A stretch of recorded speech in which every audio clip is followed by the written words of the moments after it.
Mesdames, Messieurs, peuple congolais, être citoyen, c'est être informé. Et pourquoi? Parce que l'ignorance est la pire des souffrances. Le savoir et la connaissance libèrent. Je vous informe que nous, Congolais, individuellement et collectivement, tant au niveau civil, politique et militaire, nous avions atteint un niveau de violence qui est en dormance. Parce que la violence peut être un effet d'entraînement et de conditionnement d'ailleurs. Et donc, Sassou Nguesso n'a pas ce monopole-là de la violence, de tout ce qu'il a fait là. Il a utilisé ça parce qu'il avait les moyens de l'État. Et il y a des gens au creux de leur lit. Et quand il se rase parfois le matin, il en pense qu'au moment où l'autre, nous pourrons récupérer ces moyens-là. Et c'est là, vous allez dire un jour ou l'autre que Isidore Ayatonga avait raison, que l'histoire se répète.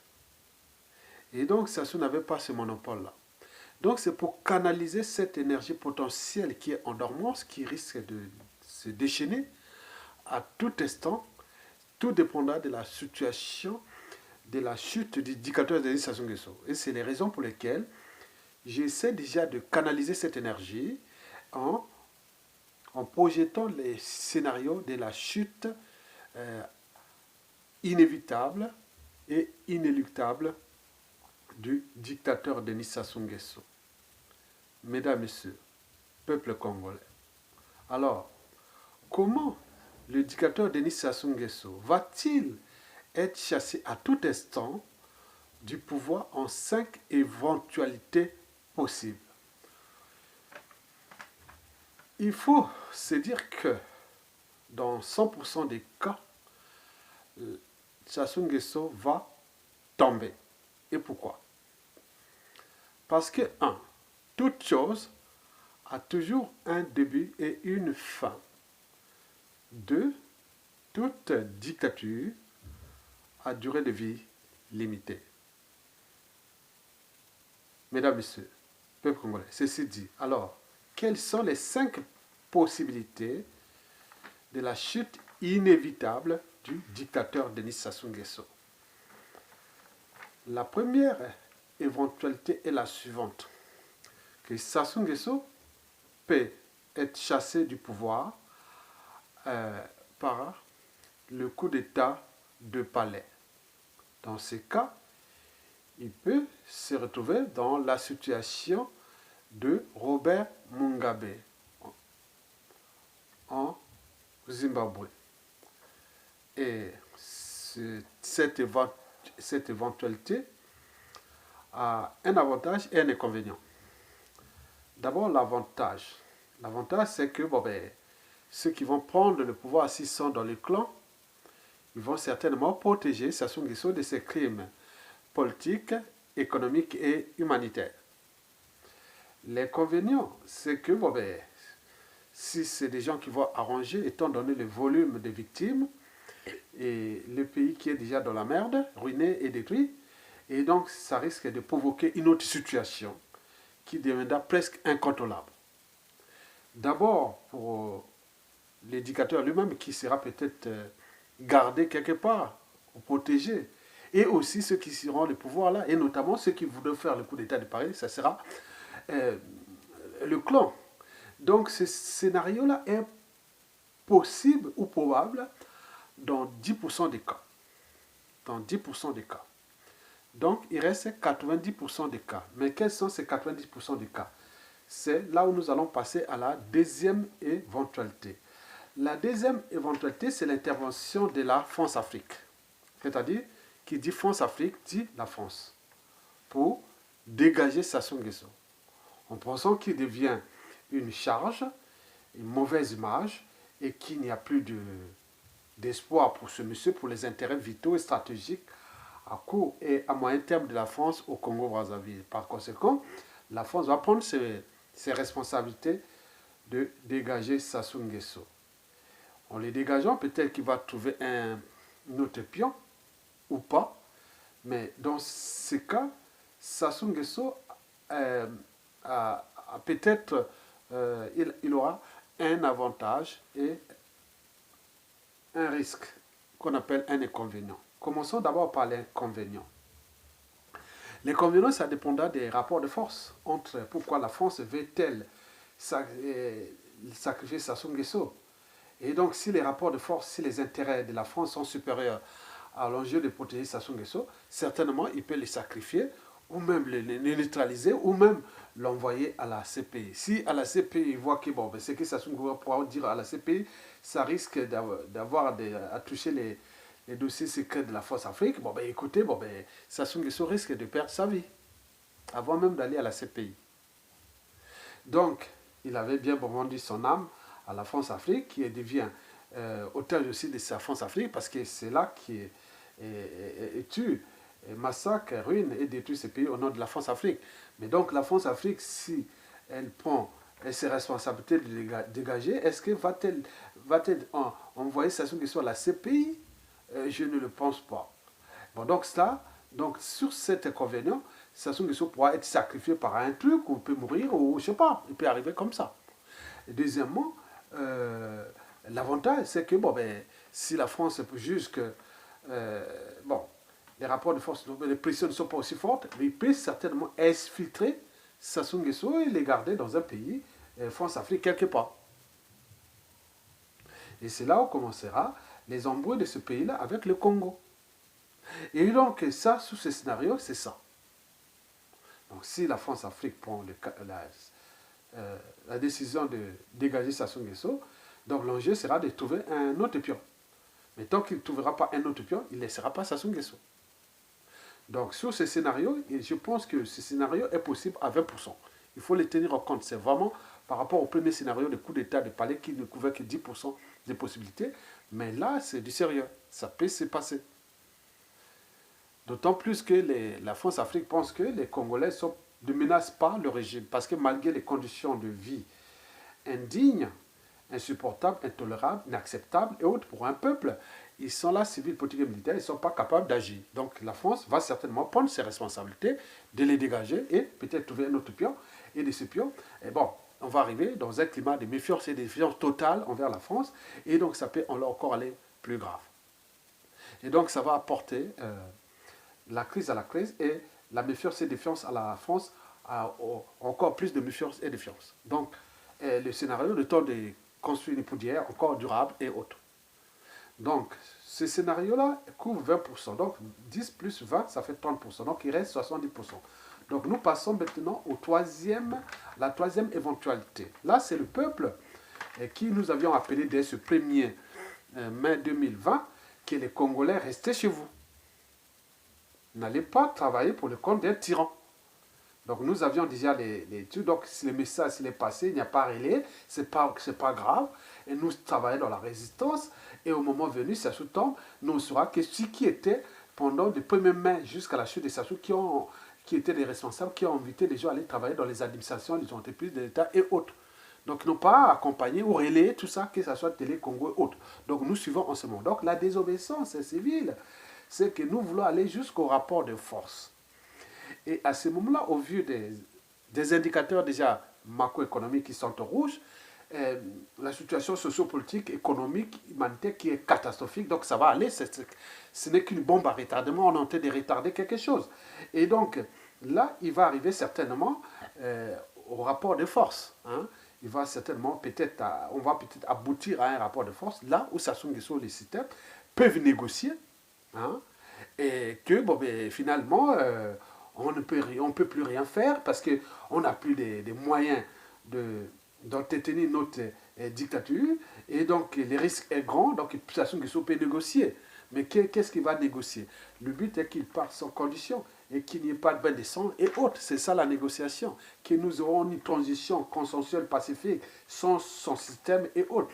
Mais dans ces cas, s'il négocie dans ce sens, il pourra certainement être emprisonné et traité dans les conditions prévues par l'expression de la volonté générale, qui est celle du peuple, que les crimes qui se soient faits ne vont pas être punis. Donc il va attendre au moment venu et qu'on va le juger. Et étant donné qu'il a laissé ce pouvoir de manière consensuelle, pacifique, il sort par la grande porte, mais il y a des dossiers à charge contre lui, il est gardé chez lui tranquillement, et tant qu'on va travailler pour aller au procès de Denis Sassou Nguesso. Mais dans les cas contraires, où il joue Rambo, il force, et à ce moment-là, peut-être que s'il voit que les rapports de force sont tels qu'il ne peut plus tenir, bon, à ce moment peut-être qu'il peut se barrer à l'extérieur, ou fuir. En fuyant, bon, ben, de toute façon, il y aura l'extradition. Donc c'est un lâche qui a fui, donc il y aura l'extradition, il va revenir. Donc vous voyez ça. Donc ce scénario couvre 15%. Donc nous passons partie du scénario coup d'État de Palais qui prend que 10% des possibilités de la chute de Sassou. Passons à la deuxième possibilité de la France-Afrique, intervention de la France-Afrique qui couvre 20% des possibilités. Et là, c'est de la désobéissance civile qui couvre 15%. Parce que depuis que nous avions laissé, pourquoi les bases? Parce que depuis que nous avons laissé donner tous les scénarios, toutes les possibilités, au vu de la situation qui se dégrade, les Congolais ne sont pas capables de s'entendre pour désobéir, rester chez eux, et où les administrations hautes, on a constaté peut-être que dès lundi, on va voir les faits, et si les Congolais ne vont encore dans les administrations, et autres, donc il faudra changer de scénario et comprendre qu'on va là, mais les travailleurs pour eux-mêmes, c'est un sacrifice pour eux-mêmes, parce que Sassou, on laisse encore là la sorte de Sassou, c'est que vous aurez des arriérés, des salaires qui vont rester 3-4 ans, qui vont les payer après. Étant donné que même au sein des fonds CFA, on cherche à dévaluer la monnaie.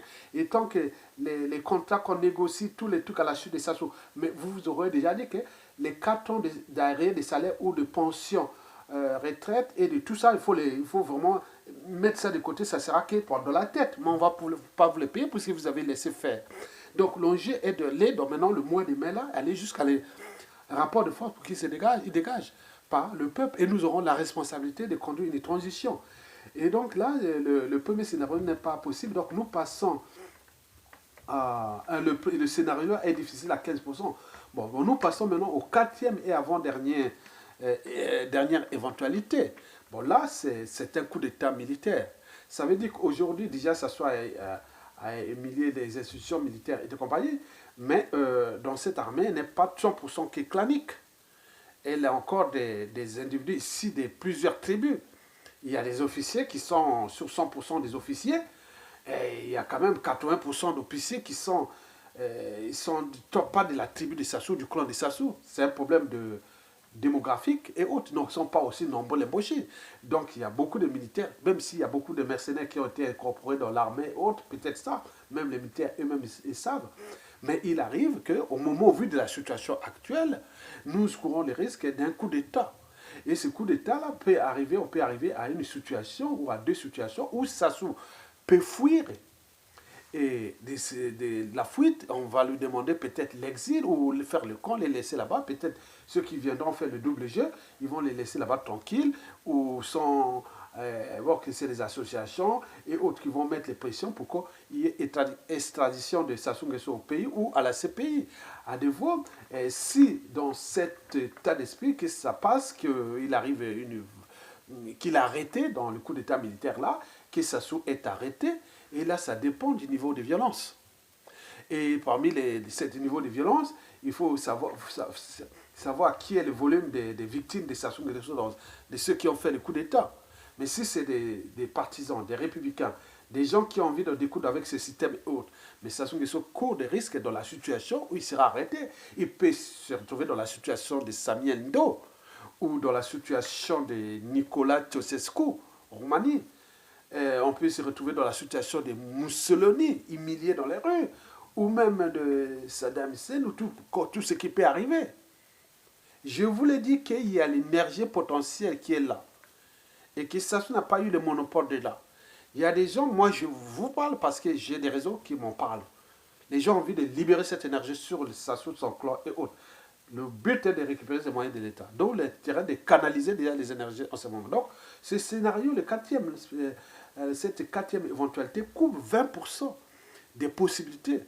Donc, nous sommes partis de 10% de possibilités de coup d'État du palais, en passant par la deuxième éventualité France-Afrique, qui couvre aussi 20%, puis la troisième éventualité, la désobéissance civile. Et la quatrième possibilité ou éventualité, c'est le coup d'État militaire. Et là, c'est 20%. Mais il reste quand même la dernière partie, c'est-à-dire les 25%. Parmi les 25% qui restent, c'est-à-dire le cinquième et dernier scénario. ou éventualité, c'est-à-dire insurrection populaire. Et dans ces cas, Sassou Nguesso peut fuir ou se rendre. S'il fuit, on revient toujours à la même situation, soit il est extradé ou envoyé à la CP ou reconduit au pays. À défaut, s'il se rend au pays, il se rend, et là, ça dépend comment va se terminer cette insurrection qui peut être accompagnée d'insurrection populaire et militaire ensemble. Bon, donc il peut arriver des situations d'humiliation, ça c'est sûr et certain. De traitement indigne de Sassou Nguesso, comme l'a fait aux autres, emprisonné et justice va être faite au Congo ou envoyée à la CPI. Donc, en conclusion, les scénarios ou les éventualités que je vous ai parlé, d'abord, éventualité de coup d'État de parler 10%, éventualité d'intervention de la France-Afrique, 20%, éventualité de la désobéissance civile, ville morte, jusqu'à rapport de force, 15%, et coup d'État militaire, éventualité, quatrième éventualité, coup d'État militaire 20%, et enfin, le cinquième et dernier scénario, qui couvre 25%, c'est-à-dire insurrection populaire, au moment où il n'y aura plus rien, parce que d'ici, le pays sera en cessation de paiement, il n'y aura plus rien, donc la faim et toute l'humiliation et autres vont pousser les gens de la rue, n'auront plus peur, et comme là, l'unité s'installe au sein même des quartiers nord, sud, est, ouest de Brazzaville, avec les problèmes d'inondation, de la faim, d'humiliation, d'insécurité, de manque de soins et tout ça. Donc ils ont le même dénominateur commun qui sont tous dans la merde. Et c'est là on est en train de construire un bouillon de culture où ce peuple et cette armée vont s'entendre et pour les mettre les gens dans la rue. Et là, c'est un peu trop tard parce que le gars a tout détruit. Il a continué de détruire. Donc lui, il joue à sa survie, sauver sa peau ou la transmettre comme un vulgaire passé de famille. Vont-ils encore réussir au vu de la situation qui est déjà improbable pour eux? Et aussi que nous sommes en présence d'une bombe à retardement et que les gens commencent à se préparer, où il y a des taux d'adrénaline commencent à monter. Et donc la joie attend au moment qu'il va passer, qu'il va arriver quelque chose. En conclusion, Denis Sassou Nguesso n'aura que deux choix, fuir ou se rendre. S'il fuit, dans 100% des cas, on cherchera toujours les moyens pour l'extrader et les ramener au pays ou le juger là où il sera dans ce pays-là, qui aura des soucis certainement avec le Congo, et éventuellement l'envoyer directement à la CPI. Et par contre, s'il se rend ou arrêté, là, ça dépend. Tout dépend de la situation, du niveau de violence et de sa coopération. Si aujourd'hui, il s'est dit, bon, ben écoutez, bon, je libère tous les prisonniers politiques, je me rends et venez me chercher et rentrons dans une transition consensuelle, pacifique, sans mon système et autres, jugez-nous, moi je prends mes responsabilités, j'assume, et là il pourra être traité dignement. Bien sûr qu'il peut rester 1, 3, 4, 5 ans jusqu'à ce qu'on le juge au pays, mais en temps il est tranquille chez lui, on ne va pas les niveaux de violence, les gens vont travailler pour trouver là où ils ont caché les magots, les biens mal acquis, les contrats et autres, on va travailler ensemble pour construire ce pays, mais lui pourra terminer sa vie en prison au Congo, mais dans la dignité. Mais dans les cas où il tient tête comme Soptine qui est là, tout ce clan. Et à ce moment-là, ça pourra se terminer très mal. C'est-à-dire, lui, il pourra se trouver dans les conditions de dignité ou même de perdre sa vie. Et étant donné que dans ce pays, il y a des gens ou des profils qui sont presque la photocopie des Sassou Nguesso. Et là, il y en a plein. Que ce soit dans la résistance, dans l'opposition civile, politique et militaire. Et comme nous étions entraînés et conditionnés à ce niveau de déshumanisme, de la sauvagerie, de la barbarie, on ne sait pas, au niveau du nombre de victimes des Sassou Nguesso, qui, dans chaque famille, dans chaque clan, dans chaque classe intellectuelle, politique, tissu social et autres, a des victimes de Sassou. On ne sait pas. Au moment que je vous dis là, je vous répète ça, que Sassou n'a pas eu de monopole de ça, que les dignitaires de Sassou, des clans et autres qui se méfient, qui attention, ils savent bien ce qui s'est passé de 1992 à 1997, ne fut qu'un petit apéritif, mais le plat de résistance va venir à la chute de Sassou. Donc tout dépend de sa coopération passive et de la situation du peuple en rapport avec la France-Afrique et aussi avec l'éducateur et de tout ça. Mais en réalité, nous sommes rentrés dans l'entonnoir. Nous sommes rentrés dans le chemin des non-retour. Donc Sassou est dans les sables mouvants. Oui, le régime est dans les sables mouvants. Et plus il s'agit, plus en France, Sassou Nguesso est pris comme dans un entonnoir, je vous l'ai dit. C'est comme un oiseau qu'on est en train de les déplumer au moment qu'il cherchera à voler et autres. C'est tous les dangers. Et donc, conclusion, bon, ce que j'ai eu comme message pour alerter Sassou Nguesso, beaucoup ont dit que tant qu'on ne trouvera pas le corps de Massamba Deba, Sassou Nguesso n'aura pas de tombe au Congo. Ça, c'est une éventualité. Mais comment corriger ça si et seulement si il assume de son vivant, avant de passer le purgatoire, que non, mais je assume mes crimes et oh, aujourd'hui, venez m'arrêter et je vois. Dans ces conditions, il va être traité dignement jusqu'au procès, jusqu'à ce qui va arriver. Il va laisser beaucoup de choses, beaucoup de secrets, que voilà, les Mabou est caché là, ce qui s'est passé là, là, là, il part dignement, il laisse un pays en paix. Mais sinon, s'il continue à faire, bon ben, tout ça va se retourner contre ses enfants, petits-enfants, le clan, et éventuellement même jusqu'à la tribu, et pour de nombreuses années. Donc la responsabilité devient à l'air. Donc nous sommes là, les éveilleurs de conscience, les lanceurs d'alerte, pour alerter les uns et les autres que la possibilité de jugement des uns et des autres de manière responsable, donc la responsabilité politique, pénale, historique, n'est pas par association. Ce n'est pas les mochis qui vont craindre autre, non, c'est individuel. Et donc tout le monde va y passer au moment où nous aurons la possibilité. Mais il y a une dynamique qui est là, que le Congo veut se débarrasser des Sassou Nguesso, de ce système et de l'autre France Afrique du Moyen-Âge. Et donc nous voulons réformer quelque chose de nouveau pour que nous soyons libres, dignes et heureux chez nous.